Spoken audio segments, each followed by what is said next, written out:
ఇక పాలక పెద్దల చేతిలో హైడ్రా పావుగా మారింది. పాలకులు కన్నేసిన భూములను చెరపట్టేందుకు ఆయుధంగా ఉపయోగపడుతోంది. ప్రభుత్వ పెద్దల ఆదేశాల మేరకు ప్రైవేట్ భూముల్లోకి వెళ్లి భూ యజమానులే సెటిల్మెంట్ చేసుకునేలా హైడ్రా ఇలా దబాయిస్తున్నది మరోసారి వెలుగు చూసింది. 30% వాటా కోసం నెంబర్ 2 మంత్రి ఆయన కొడుకు వేసిన స్కెచ్ బయటపడింది. ఐటీ కారిడార్ కు గుండకాయ లాంటి యూదుల కుంటలో ప్రైవేట్ భూమిపై కన్నేసిన నెంబర్ 2 మంత్రికి హైడ్రా సహకరించిన ఉదంతం తాజాగా వెలుగులోకి వచ్చింది.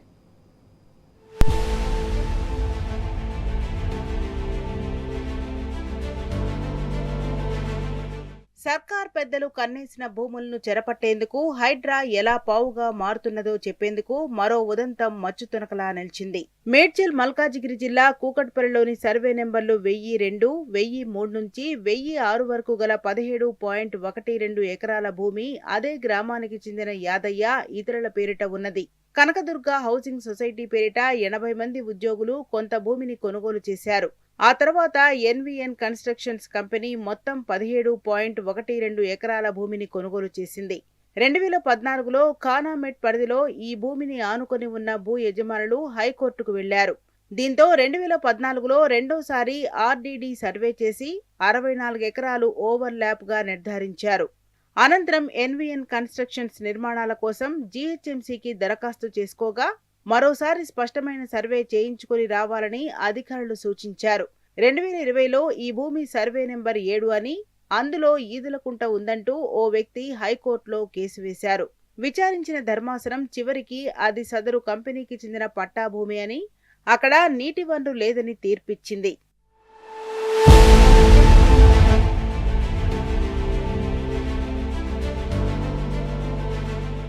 హైడ్రా ఏర్పాటు తర్వాత ఈదులకుంట పేరు తరచూ వినిపించింది. ఈదులకుంటను కూడా పునరుద్ధరించాలనే డిమాండ్లు వినిపించాయి. దీంతో 2024 ఆగస్టులో హైడ్రా కమిషనర్ రంగనాథ్ స్వయంగా వెళ్లి పరిశీలించారు. డాక్యుమెంట్లు తీసుకురావాలని భూ యజమానులను ఆదేశించారు.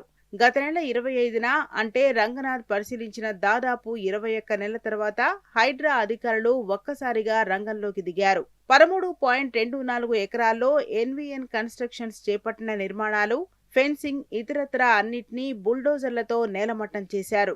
గంటల వ్యవధిలోనే ఆ భూమిని స్వాధీనం చేసుకుని ఫెన్సింగ్ వేసి 2 బోర్డులు ఏర్పాటు చేశారు. మొదటి బోర్డులో ఖానామెట్ 11/37 సర్వే నెంబర్లో 5.16 ఎకరాల ప్రభుత్వ భూమిని కాపాడామని చెప్పారు. రెండో బోర్డులో ఖానామెట్ సర్వే నెంబర్ 7లో దాదాపు 6.05 ఎకరాల్లో విస్తరించిన ఈదులకుంటను సైతం రక్షించామన్నారు. అధికారులు ఏర్పాటు చేసిన ఫెన్సింగ్ 24 గంటల్లో తొలగించి అక్కడ పూర్వస్థితి కల్పించాలని సుదీర్ఘమైన తీర్పిచ్చింది. ఒకవేళ హైడ్రా పూర్వస్థితిని కల్పించకపోతే ప్రైవేట్ యాజమానులే వెళ్లి భూమిని స్వాధీనం చేసుకోవాలని, అందుకయ్యే ఖర్చును హైడ్రా అధికారులు జీతభత్యాల నుంచి చెల్లించాలనేది తీర్పు సారాంశం.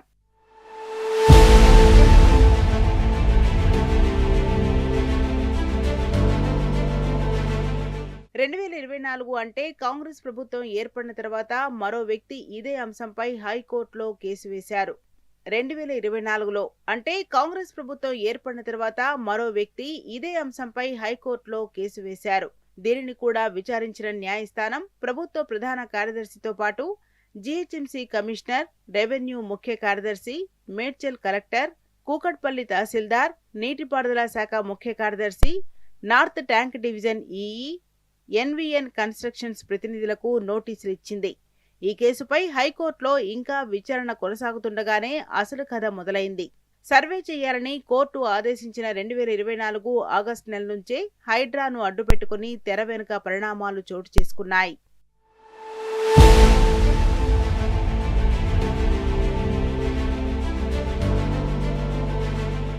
ఎన్వీఎన్ కన్స్ట్రక్షన్స్ భూమిని హైడ్రా కమిషనర్ రంగనాథ్ 2024 ఆగస్టు 31న పరిశీలించారు. సర్వే చేసి హద్దుల్ని నిర్ధారిస్తామన్నారు. కానీ అది జరగలేదు. అనంతరం ఈదులకుంటను సర్వే చేసి సరిహద్దులు నిర్ధారించే వరకు ఎలాంటి పనులు చేయకుండా చూడాలని అధికారులను ఆదేశించినట్టు 27 నవంబర్ 2024న ప్రకటించారు. అనంతరం 2025 జనవరి 2న హైడ్రా కమిషనర్ రంగనాథ్ మరోసారి ఆ భూమి వద్దకు వచ్చి పరిశీలించారు. ఈదులకుంట ఆక్రమణలు తొలగించి స్వాధీనం చేసుకుంటామని ప్రకటించారు. ఆ తర్వాత రెవెన్యూ అధికారులు వచ్చి కంపెనీ ప్రతినిధులను కలిసి రికార్డులన్నీ పరిశీలించి వెళ్లారు. ఓవైపు తరచూ హైడ్రా, రెవెన్యూ అధికారులు అక్కడికి వచ్చిపోతుండడం, మరోవైపు హైకోర్టు మధ్యంతర ఉత్తర్వులు ఉన్నాయనే ధీమాతో కంపెనీ ప్రతినిధులు ఉండడంతో కొంత సమయం గడిచింది.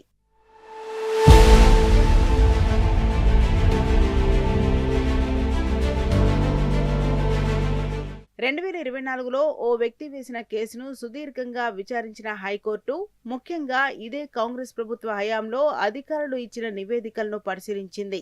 చివరకు 2025 మే 28న కుండబద్దలు కొట్టినట్టు తీర్పు వెల్లడించింది. అన్ని శాఖల అధికారులు ఇచ్చిన నివేదికల మేరకు కూకట్పల్లి గ్రామంలోని సర్వే నెంబర్ 1003 నుంచి 1006 వరకు 13.24 గుంటల భూమిలో జలాశయం, శిఖం, చెరువు లేదని పట్టాభూమిగా నిర్ధారించింది. హైకోర్టు ఉత్తర్వుల తర్వాత కంపెనీ ప్రతినిధులు తమ భూమిలో నిర్మాణ పనులు కొనసాగించారు. అయితే 2025 అక్టోబర్లో నెంబర్ 2 అమాత్యుడి కుమారుడు నుంచి కంపెనీ ప్రతినిధులకు ఫోన్ కాల్ వచ్చినట్టు సమాచారం.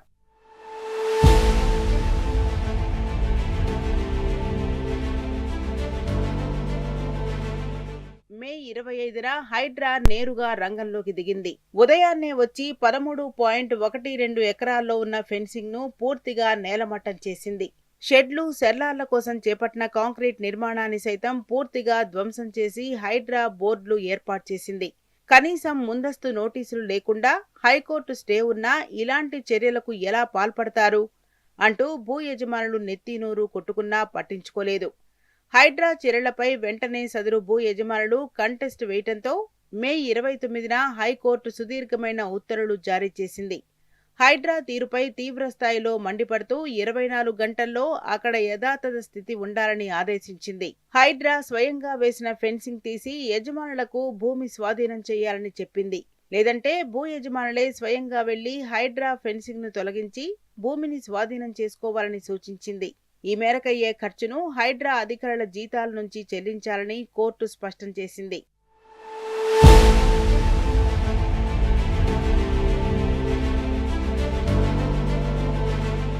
హైకోర్టు తీర్పు తర్వాత హైడ్రా ఎలాంటి చర్యలు తీసుకోలేదు.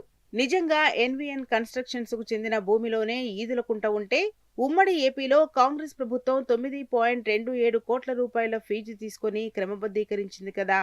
కాబట్టి ఆ మేరకు వారికి న్యాయం చేయాల్సి ఉంటుంది. రేవంత్ సర్కార్లోనే రెవెన్యూ, నీటిపారుదల శాఖ అధికారులు ఆ భూమిలో ఈదులకుంట లేదని నివేదికలు ఇచ్చారు కదా.